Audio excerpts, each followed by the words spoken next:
En esta sesión vamos a ver el funcionamiento de la sentencia Select into Corresponding Fields of Table, que se utiliza para mover los datos de una tabla del diccionario de datos a una tabla interna, pero entre los campos que tengan el mismo nombre.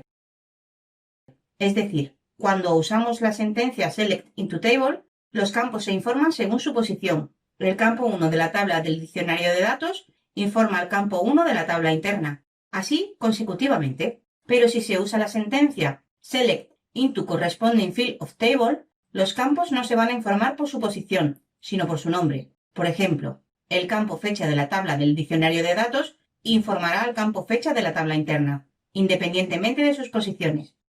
Para ello creamos el programa ejecutable z-tab-corres nombre de usuario, donde vamos a declarar un tipo con una estructura y una tabla interna y una estructura con la estructura del tipo, por lo que empezamos con la declaración del tipo. Los tipos se usan para crear una estructura, pero no pueden almacenar datos, solo son una estructura. Cuando queremos crear una tabla interna con una estructura que no existe, primero creamos un tipo y después declaramos la tabla interna con la estructura de este tipo.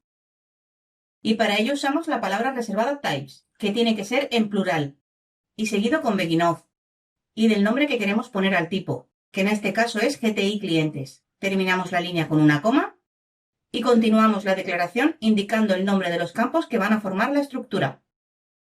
Por lo que vamos a la tabla de KNA1 y vamos a copiar dos campos. El primero es el campo KUNNR, donde vemos que tiene el elemento de datos que se llama igual al campo. Y este elemento de datos está formado por un char de 10 posiciones. Por lo que seleccionamos el nombre del campo y lo copiamos con Control-C. Y volvemos a la declaración del tipo GTI clientes. Y escribimos el nombre del campo que es KUNNR. E indicamos que va a ser de tipo KUNNR. Terminamos la línea con una coma. Y ahora nos saltamos el campo LAN1. Y vamos a declarar el campo Name1. Que está formado por un elemento de datos que se llama Name1, GP, el cual está formado por un char de 35 posiciones. Por lo que seleccionamos el nombre del campo y lo copiamos con Control-C. Y volvemos otra vez a la declaración y pegamos el nombre del campo que es Name1 y cuyo tipo es Name1 GP. Terminamos la línea con una coma. Y para terminar la declaración de un tipo se usa la cláusula EndOf, seguido del nombre del tipo que es GTI clientes. Ya tenemos declarado un tipo, que se llama GTI clientes, y que tiene una estructura de dos campos, que son KUNNR y Name1. En esta estructura no podemos almacenar datos, no se le puede asignar un valor. La tenemos que declarar porque vamos a crear una tabla con esta estructura. Por lo que empezamos la declaración de la tabla GT clientes y le indicamos que va a ser una tabla interna, con la estructura de clientes. Con la cláusula TypeTableOf, estamos indicando que la variable GTClientes es una tabla interna, con la misma estructura que el tipo GTI clientes. Y al ser una tabla interna, puede contener más de un registro. Ahora vamos a declarar una estructura con el mismo formato que el tipo GTI clientes. Por lo que declaramos la estructura GWA clientes, indicando que es del tipo GTI clientes.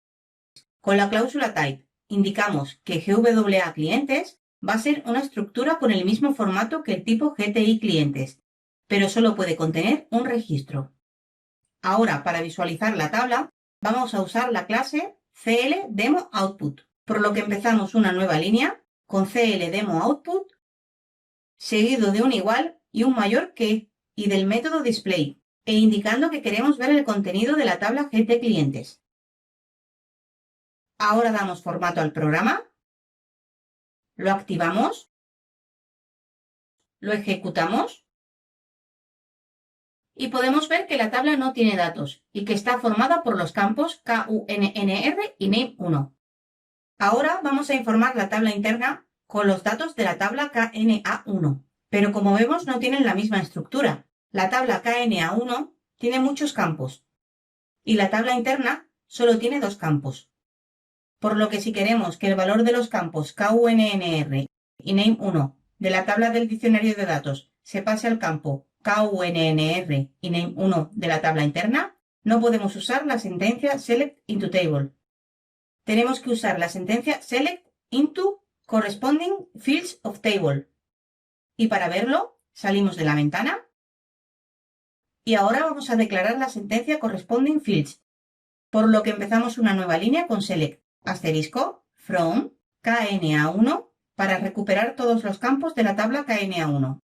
Y como queremos que los campos se informen por su nombre y no por su posición, usamos la cláusula into corresponding fields of table e indicamos el nombre de la tabla, que es GT-clientes. Ya tenemos informada la tabla interna con los campos de la tabla KNA1, por lo que para ver su contenido damos formato al código del programa, lo activamos y lo ejecutamos. Y ya podemos ver que la columna KUNNR está informada con el número de cliente y el campo name1 con el nombre del cliente. Ahora, en vez de informar la tabla, vamos a informar a la estructura, por lo que volvemos al programa y vamos a modificar la select. Lo primero es poner la cláusula single, para indicar que solo queremos que se recupere el primer registro, y después cambiamos la cláusula into corresponding field of table por into corresponding field of, es decir, vamos a eliminar la palabra table, y como ya no estamos informando una tabla, cambiamos el nombre de la tabla por el nombre de la estructura, y para poder ver su contenido, también tenemos que modificar la clase CLDemoDisplay, donde tenemos que poner el nombre de la estructura. Damos formato al código del programa, activamos el programa y lo ejecutamos. Y podemos ver los datos de la estructura. También hay que saber que no era obligatorio usar la sentencia corresponding fields of. Podríamos haber usado la cláusula into table, pero en vez de usar un asterisco en la sentencia select, tendríamos que poner el nombre de los campos que queremos recuperar y en el mismo orden en que está la tabla interna. El problema de esto es que cuando hay una gran cantidad de campos que queremos recuperar, tendríamos que poner todos los nombres, y para no escribir todos los nombres de los campos, se pone un asterisco y se usa la sentencia corresponding fields of. En esta sesión hemos visto cómo es el funcionamiento de la sentencia corresponding field of table. Resumen. Para informar una tabla interna con los campos de una tabla del diccionario de datos y asignándose por el nombre del campo y no por su posición, usamos la sentencia select into corresponding fields of table. Para informar una estructura con los campos de una tabla del diccionario de datos y asignándose por el nombre del campo y no por su posición, usamos la sentencia select into corresponding fields of.